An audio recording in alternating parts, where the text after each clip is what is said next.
2030 ኢትዮጵያ አንድ ኤትኒክ ኤንድ ሪጅናል ኮንፍሊክትስ የብሔርና የክልል ግጭት በ2030 ኢትዮጵያ ልትፈርስባቸው ትችላለች ከተባሉ ሶስት ዋና ዋና ምክንያቶች አንደኛና ግንባር ቀደም ሆኖ እንደ ስጋት የቀረበው ኤትኒክ ኤንድ ሪጅናል ኮንፍሊክት ነው።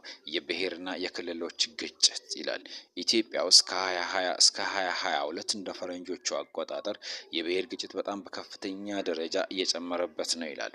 በተለይ ከትግራይ ጦርነት በኋላ አሁንም በአማራ ክልልና በኦሮሚያ ክልል ያለው ግጭት አገሪቷን ትልቅ የሆነ ስጋት ላይ ጥሏታል ይላል።